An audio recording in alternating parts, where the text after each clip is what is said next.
Oi, gente, meu nome é Mirella e eu faço parte de um grupo de estudantes de psicologia composto por mim, Nathalie, Beatriz e Lídia Simone. E nós estamos fazendo esse vídeo com o intuito de informar acerca de um formulário que a gente lançou mais ou menos no final de setembro agora para um trabalho da cadeira de ética. Então, cortando essa parte burocrática dos créditos e etc., vamos ao que realmente pauta o nosso trabalho. O nosso trabalho, na verdade, é informar acerca dos papéis da psicologia na sociedade. Esse formulário que a gente lançou tinha algumas questões envolvendo a nossa profissão.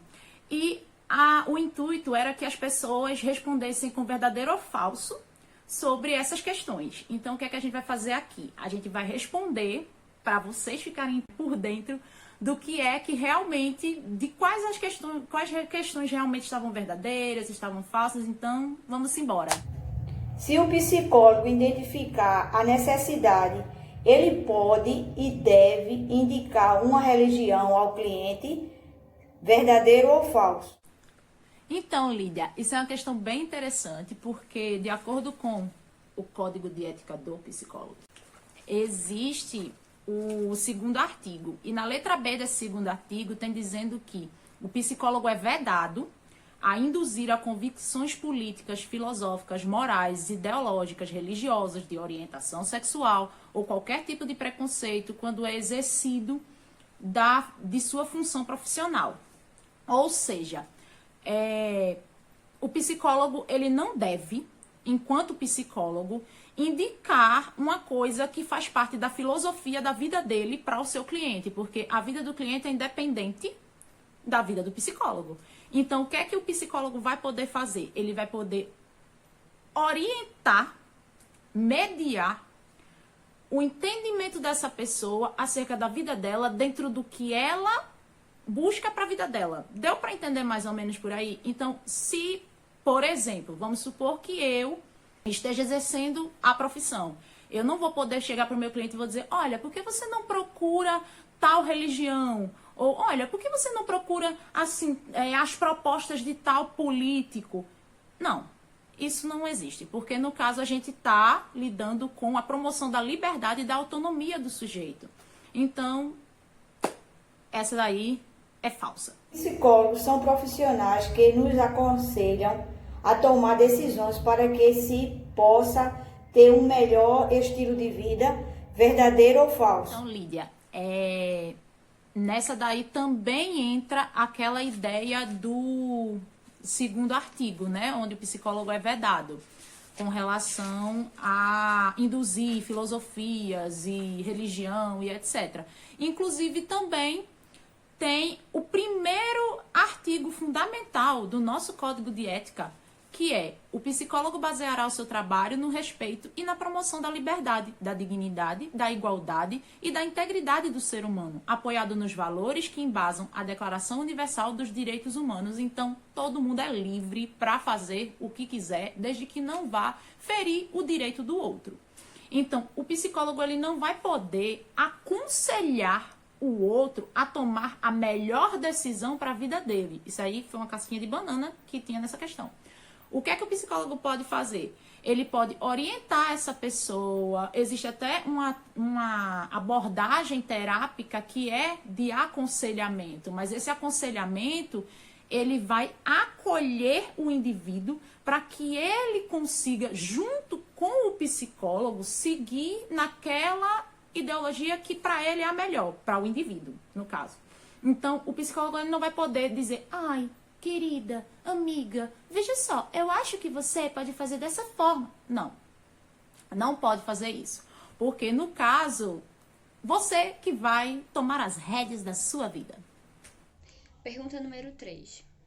O psicólogo não deve, de forma alguma, atender parentes e conhecidos. Verdadeiro ou falso? Então, isso é uma pauta que divide um pouquinho a ideia da psicologia, né? Porque existem abordagens que são extremamente incisivas com relação a essa questão de envolvimento pessoal do psicólogo com o cliente, que é totalmente apartado. Já existem abordagens que já são mais voltadas a essa coisa de um estabelecimento de vínculo, justamente para melhorar na questão do acolhimento. Só que quando trata-se da ideia de parentes e conhecidos, pessoas que você já conhece da sua vida pregressa ao estudo da psicologia ou da sua vida normalmente fora do âmbito da clínica, as pessoas, elas tendem a ter um pré-julgamento de quem você é, de como você se comporta. E você também pode ter um pré-julgamento dessas pessoas, porque ninguém é psicólogo o tempo todo. Por mais que você tenha um entendimento de que não deve julgar as pessoas, de que precisa ter esse senso crítico, mas nós somos seres humanos, então normalmente a gente vai ter uma vida social normal, como a de todo mundo, porque ser psicólogo não é uma condição, né? Então vamos lá. No nosso código de ética, o artigo 2 ainda, onde o psicólogo é vedado, tem a letra J, que diz: estabelecer com pessoa atendida, familiar ou terceiro que tenha vínculo com o atendido, relação que possa interferir negativamente nos objetivos do serviço prestado. E na letra K tem ser perito, avaliador ou parceirista em situação nas quais seus vínculos pessoais ou profissionais atuais ou anteriores possam afetar a qualidade do seu trabalho a ser realizado ou a finalidade dos resultados da avaliação. Então, o que é que isso nos diz? Isso nos diz que o psicólogo ele tem que ter um senso crítico de como é que as suas relações pessoais, de família, de amigos e etc. vão interferir negativamente, se vão interferir negativamente ou não dentro do serviço que ele vai prestar. Se o psicólogo é uma pessoa que vai conhecer aquela pessoa junto com ela, mais do que ela mesma, se ele vai ser a pessoa a quem esse indivíduo vai confiar os segredos mais profundos dela, que nem ela mesma gosta de admitir para si.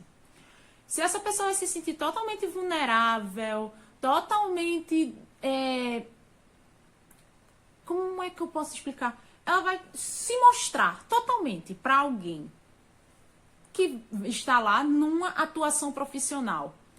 Imagine como é que essa pessoa vai se sentir, se ela é parente ou se ela é amiga desse profissional. Para fazer isso, isso vai influenciar negativamente? Então, geralmente influencia.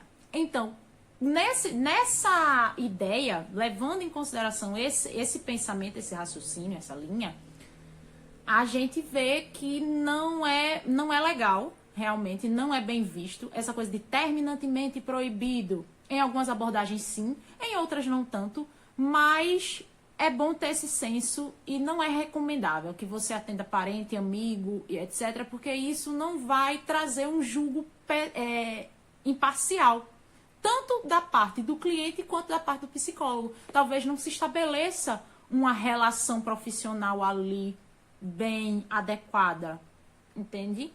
Então é isso. Essa daí é verdadeira. Pergunta número 4. O psicólogo pode e deve informar em seus panfletos e propaganda os valores, descontos e serviços gratuitos que deseja ofertar nas sessões. Verdadeiro ou falso? Certo, Nathalie. Então, sobre essa questão, eu vou logo de antemão dizendo que ela é falsa, tá? Não vou nem enrolar muito vocês. Porque, assim, o Código de Ética do Psicólogo tem mais ou menos uns 2 artigos, o 19 e o 20, que é quase uma folha toda, falando sobre regulamentações acerca da publicidade da propaganda na psicologia. Isso quer dizer que a gente não pode fazer propaganda? Não, de jeito nenhum. Pode sim, com certeza. Só que com senso crítico, né? Como assim senso crítico? A gente não pode ficar propagando que tá dando desconto e que troca gás e que vai na casa da pessoa para fazer... Não pode promover coisas milagrosas ou grandes promoções, como se a gente tivesse comercializando uma profissão que é voltada ao cuidado. Não estou dizendo de forma alguma que psicologia não pode ser vista como uma espécie de comércio, até mesmo porque a gente está vendendo serviço, né? Mas não tratar isso como sendo uma coisa expressivamente mercantil. Primeiro, porque nós temos que ser éticos com nossos colegas de profissão. Então, a gente não pode passar, não, o meu serviço é melhor que o de fulano, ou alguma coisa do tipo, entendeu? Não é uma profissão pautada na ideia de concorrência. A gente tem que trabalhar com a ideia de integralidade. No caso, se eu tenho uma abordagem, meu cliente não se adaptou à minha abordagem, etc., eu já indico um outro profissional, e etc. E a gente vai seguindo dessa forma, justamente para não ficar aquela coisa de promover uma cura, de promover uma promoção, você ganhou um atendimento psicoterápico, entendeu? Então, essa daí é falsa, não é para botar que panfleto de que atendimento é grátis, que não sei o quê. Você pode fazer atendimento grátis, você pode fazer um valor social, você que vai acordar isso com o seu cliente e você, cliente, também tem essa noção de que isso vai ser acordado com o seu terapeuta. É antiético que o psicólogo se posicione e intervenha no serviço de outro profissional psicólogo, ainda que este outro esteja fazendo uso inadequado das suas funções. Verdadeiro ou falso? Interessante. O primeiro artigo do Código de Ética traz que são deveres fundamentais do psicólogo levar ao conhecimento das instâncias competentes o exercício ilegal ou irregular da profissão, transgressões e princípios e diretrizes desse código ou da legislação profissional. Também tem um outro artigo aqui que diz que filiar-se ou compactuar de ideias que ferem os direitos de outra pessoa e etc., também é vetado ao psicólogo. Por quê? Porque o nosso código de ética profissional da psicologia é pautado justamente na Declaração Universal de Direitos Humanos. E a Declaração Universal de Direitos Humanos é pautada na ideia de promover a liberdade e a proteção às pessoas.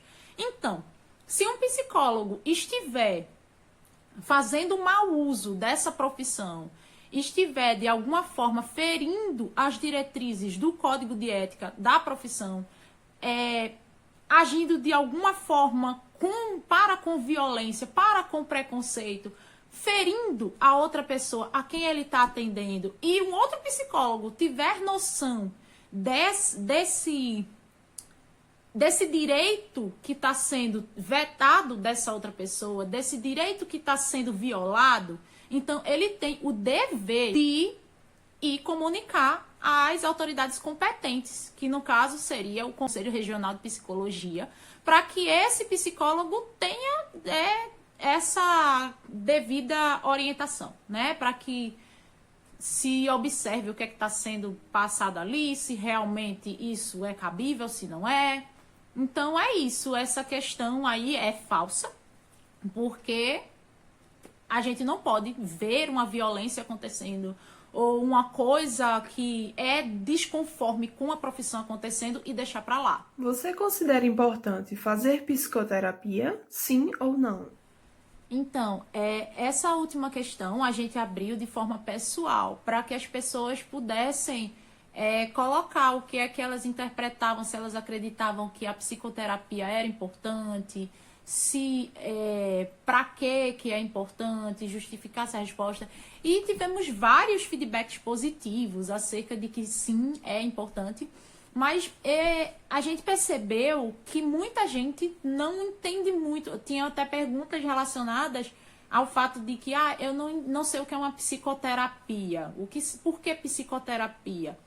Então, vamos lá, a gente tentou mesclar tudo o que a gente leu, todos os feedbacks, e tentar passar de uma forma mais sucinta possível e informativa acerca disso. Primeiro, vamos começar o que seria, por que diferenciar psicoterapia de terapia? A terapia ela é um tratamento. Isso quer dizer que psicólogo é profissão de doido, é um negócio para quem está com uma doença mental? Não, calma, vamos por partes, né? A psicoterapia, a terapia, ela é um tratamento. Então, a psicoterapia seria justamente um tratamento da psique. Então, por isso, bom diferenciar, porque às vezes um fisioterapeuta pode chamar o tratamento dele de terapia, um médico pode fazer uma terapia com uma pessoa. Então, a terapia é uma coisa, é um tratamento. Quando a gente faz um tratamento de pele, por exemplo, um skincare, uma limpeza, uma organização, seria um tratamento. Mas isso não quer dizer que porque você está fazendo um skincare, você está fazendo um tratamento para uma doença que tem na sua pele ou para alguma coisa do tipo. Às vezes é para uma prevenção, às vezes é para uma limpeza, é um autocuidado. Então, o que seria a psicoterapia? Ela é justamente um autocuidado. Por que quando a gente tem um problema na nossa vida, com as leis, por exemplo, a gente procura um advogado? Por que quando a gente tem um problema, que a gente está com uma dorzinha ou alguma coisa assim, a gente procura um médico? Sempre se procura alguém. A gente está com uma dificuldade em matemática, alguma coisa assim, procura um professor.